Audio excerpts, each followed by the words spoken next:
CAA पर supreme court में 31 अक्टूबर को सुनवाई हुई और अब अगली तारीख 6 दिसंबर दी गई है। ये तारीख क्यों तय की गई, इसके पीछे क्या वजह है, कोर्ट में कौन कौन है जो याचिका करता है इस मामले में, आपको वो नाम जानने बेहद जरूरी हैं। इसके अलावा 31 अक्टूबर के बाद अब जब 6 दिसंबर को इस मामले में सुनवाई होगी तो क्या कुछ बदल जाएगा, इस सुनवाई को लेकर क्या चेंजेस, क्या परिवर्तन हो जाएंगे, तब तक 1 महीने 5 दिन में ये सब कुछ आपको आज के इस वीडियो में बताऊंगी।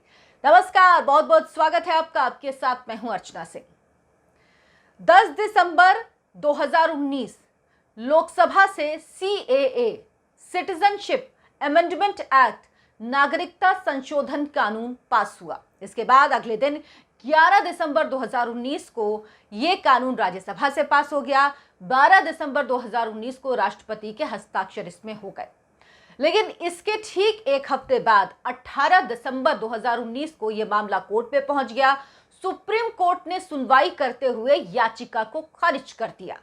तो जब सुप्रीम कोर्ट ने याचिका को खारिज कर दिया था, एक कानून जो संसद से बना था, अब उस पर क्यों सुनवाई हो रही है? इसके पहले 15 दिसंबर, इसके 3 दिन पहले की बात करें, 15 दिसंबर 2019, उस दिन प्रदर्शन शुरू हो गए सीएए के विरोध में। कहा गया कि ये मुसलमानों के खिलाफ बनाया गया लॉ है, जबकि इस कानून का हिंदुस्तान के मुसलमानों से या हिंदुस्तान के किसी भी नागरिक से कोई लेना देना नहीं है।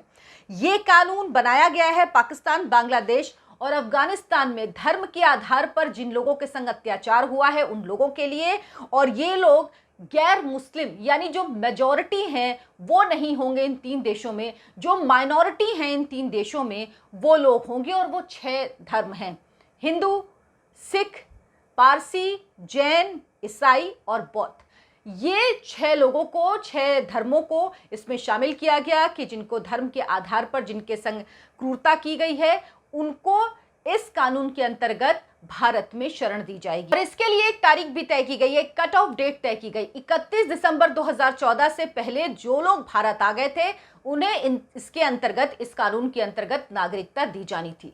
यानी इनका भारत के लोगों से कोई लेना देना ही नहीं था। लेकिन 15 दिसंबर से प्रदर्शन शुरू हो गए, शाहीन बाग में तंबू गाड़ लिए गए और उस तंबू में प्रदर्शन शुरू हो गया सीएए के विरोध में। वहां पर तमाम चेहरे, नामचीन चेहरे पहुंचे जो खुद को दिखाने की कोशिश कर रहे थे कि वो एक धर्म के कितने हिमायती हैं, जबकि वो जानते थे, कानून के जानकार भी थे उनमें से कई, कि इसमें भारत के नागरिकों के लिए, मुसलमान तो छोड़ दीजिए, किसी भी भारत के नागरिक के लिए कुछ है ही नहीं जिससे उसको कोई नुकसान हो।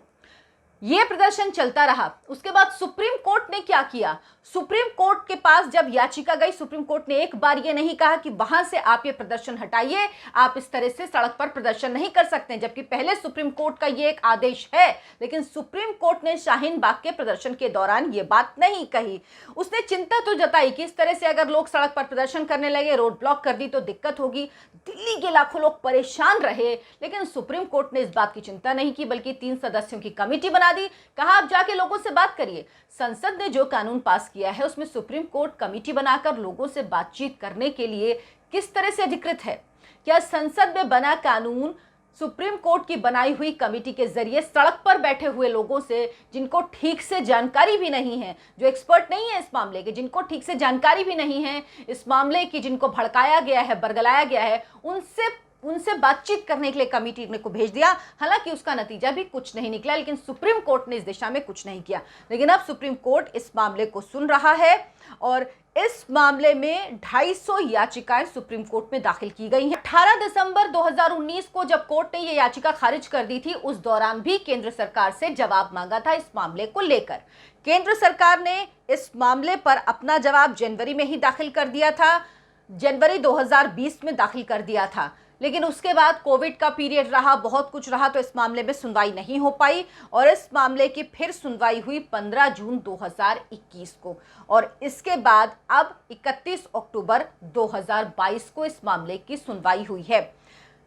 तो केंद्र की तरफ से जवाब दाखिल कर दिया गया है, लेकिन त्रिपुरा और असम की तरफ से 52 याचिकाएं सबसे ज्यादा हैं। तो असम और त्रिपुरा की सरकारों से भी जवाब मांगा गया है सुप्रीम कोर्ट की तरफ से। और सॉलिसिटर जनरल जो हैं तुषार मेहता, उनकी तरफ से कहा गया कि इन दोनों राज्यों को जवाब देने के लिए 3 हफ्ते का वक्त चाहिए। इसीलिए सुनवाई की तारीख अब 6 दिसंबर तय की गई है। असम और त्रिपुरा से जवाब क्यों चाहिए? क्योंकि सरकार ने कहा कि असम और त्रिपुरा के कुछ ऐसे इलाके हैं जहां पर जो सीएए के लाभार्थी हैं उनको बसाया नहीं जा सकता। कुछ ऐसे इलाके हैं जिसकी वजह है जो समझौता है, असम अकॉर्ड है, और जो त्रिपुरा ट्राइबल फोर्सेस के बीच समझौता हुआ था। ये दो, असम का और त्रिपुरा का ऐसा समझौता है जिसकी वजह से कुछ ऐसी जगह हैं इन दोनों राज्यों में जहां इनको नहीं बसाया जा सकता, जो सीएए के जरिए नागरिकता हासिल करेंगी। इसीलिए इन दो राज्यों को भी जवाब देना होगा और इन दो राज्यों से सुप्रीम कोर्ट ने जवाब मांगा है। अब इस मामले में 250 याचिकाएं दाखिल की गई। सुप्रीम कोर्ट ने कहा कि इस मामले को सुनवाई के लिए दिक्कत हो रही, इतनी सारी याचिकाएं हैं। अभिषेक मनु सिंघवी कांग्रेस के बड़े नेता हैं, बड़े वकील हैं। अभिषेक मनु सिंघवी इस मामले में याचिका करता है। इस मामले में कपिल सिब्बल भी हैं, साथ ही जयराम रमेश याचिका करता है। आरजेडी के मनोज झा हैं, महुआ मित्रा हैं, टीएमसी के सांसद असदुद्दीन ओवैसी तो होंगे ही, एआईएमआईएम के नेता हैं। इसके अलावा वकील हैं एमएल शर्मा, वो हैं। जमीयत उलेमा हिंद भी इस मामले में याचिका करता है। सीपीआई याचिका करता है। ऑल असम स्टूडेंट्स यूनियन भी इस मामले में याचिका करता है। इसके अलावा और भी तमाम याचिकाएं इस मामले को लेकर दाखिल की गई। सुप्रीम कोर्ट ने कहा कि इतनी सारी याचिकाएं हैं तो कपिल सिब्बल की तरफ से कहा गया। कपिल सिब्बल ने कहा कि IUML यानी इंडियन यूनियन मुस्लिम लीग की तरफ से जो याचिका दायर की गई है उसको मुख्य याचिका मान ली जाए। अभिषेक मनु सिंघवी ने कहा कि सुनवाई शुरू होनी चाहिए क्योंकि सभी याचिकाओं में लगभग एक ही बात कही गई है, तो किसी एक याचिका को मुख्य याचिका मानकर, मुख्य याचिकाकर्ता मानकर और उस पर सुनवाई शुरू हो जानी चाहिए। तो इसमें मुख्य याचिकाकर्ता इंडियन यूनियन मुस्लिम लीग है और कपिल सिब्बल ने कहा कि IUML को सुप्रीम कोर्ट मुख्य याचिकाकर्ता मानकर इस मामले में सुनवाई शुरू कर दे। तो अब इस मामले की मुख्य याचिकाकर्ता IUML है, लेकिन 250 याचिकाएं इस मामले को लेकर हैं जिसमें यह सुनवाई अब शुरू हो चुकी है एक सुनवाई। और अब 6 दिसंबर को जब दोनों राज्य अपना जवाब दे देंगे तो उसके बाद यह सुनवाई शुरू हो जाएगी। केंद्र सरकार ने जो अपना जवाब दाखिल किया था उसमें उसने कहा कि ये जो कानून है इसका भारत के नागरिकों से, भारत के मुसलमानों से कोई लेना देना नहीं है। ये नागरिक ऐसे लोगों को नागरिकता देता है जो अफगानिस्तान, बांग्लादेश और पाकिस्तान में अल्पसंख्यक हैं और धर्म के आधार पर उनके साथ भेदभाव किया गया, उनके साथ क्रूरता की गई, उनको ये कानून नागरिकता देता है। अब इस कानून से किसी को परेशानी क्यों है? अगर हिंदू हैं, बौद्ध हैं, जैन हैं, ये कहाँ जाएंगे? भारत के अलावा इनको कहाँ शरण मिलेगी?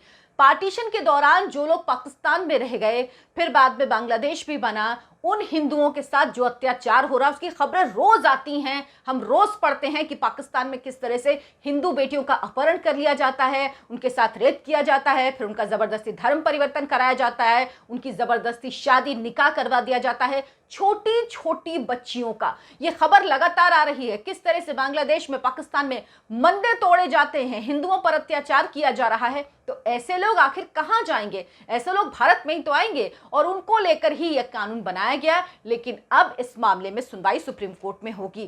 क्या बदल जाएगा जब 6 दिसंबर को सुप्रीम कोर्ट में सुनवाई होगी? अभी जो बेंच है वो 3 जजों की बेंच जिसने 31 अक्टूबर को सुनवाई की, उसमें जस्टिस जो CJI हैं यूयू ललित वो हैं, जस्टिस S रविंद्र भारती और जस्टिस बेला M त्रिवेदी। लेकिन 6 दिसंबर को जब सुनवाई एक बार फिर होगी तो ये 3 जज नहीं होंगे, बेंच बदल जाएगी। वजह, जस्टिस यूयू ललित 8 नवंबर को रिटायर हो रहे हैं। 74 दिन का बेहद छोटा कार्यकाल उनका था और वो 8 नवंबर को रिटायर हो रहे हैं। जाहिर सी बात है उसके बाद जो नए चीफ जस्टिस हैं, जस्टिस DY चंद्रचूड़, वो एक नई बेंच का गठन करेंगे और इस बेंच में चीफ जस्टिस शामिल ही होंगे। ये जाहिर सी बात है क्योंकि अभी जो बेंच बनी हुई थी उसमें भी चीफ जस्टिस ऑफ इंडिया शामिल थे। तो जब 6 दिसंबर को सुनवाई होगी तो ये बेंच नहीं होगी, जस्टिस यूयू ललित, जस्टिस रविंद्र भारती और जस्टिस बेला M त्रिवेदी वाली बेंच नहीं होगी। नई बेंच गठित की जाएगी और उसके सामने ही ये पूरा मामला सुना जाएगा। लेकिन इन्हीं मामलों को लेकर सरकार कहती है कि प्रशासनिक मामलों में कोर्ट दखल दे रहा है, कोर्ट अपना समय खराब करता है। संसद ने एक कानून पास किया, सुप्रीम कोर्ट ने याचिका खारिज कर दी, लेकिन उसके बाद भी केंद्र सरकार से जवाब मांगा दिसंबर 2019 को ही, 18 दिसंबर 2019 को ही। तो ये याचिका खारिज करना आखिर क्या था? यानी रोक लगा दी उसने कि इस जो बात कही गई थी कि रोक लगाई जाए कानून में, उस बात को खारिज कर दिया कि रोक नहीं लगाई जाएगी कानून में, कानून चलेगा, ये कानून मतलब अस्तित्व में रहेगा। लेकिन सरकार से जवाब मांगा तो मामला फिर वही ढाक के तीन पात अदालत में मामला पहुंचा है। अब देखना होगा कि 6 दिसंबर को जो सुनवाई होती है उसमें क्या कुछ होता है। लेकिन उन नामों को याद रखिए जो नाम पिटिशनर हैं इस मामले में, और जो लोग जनता के सामने जब आते हैं तो दूसरी तरह की बात करते हैं, नेता हैं लेकिन बड़े वकील हैं।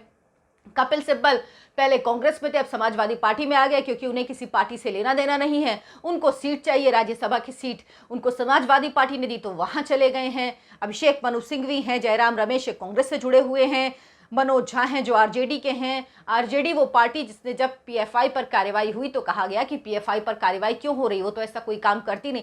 तमाम सबूतों को ऐसी पार्टियां नकार देती हैं सिर्फ और सिर्फ तुष्टीकरण की राजनीति के लिए। ये नहीं सोचती कि तुष्टीकरण की राजनीति देश को कहां लेकर जाएगी।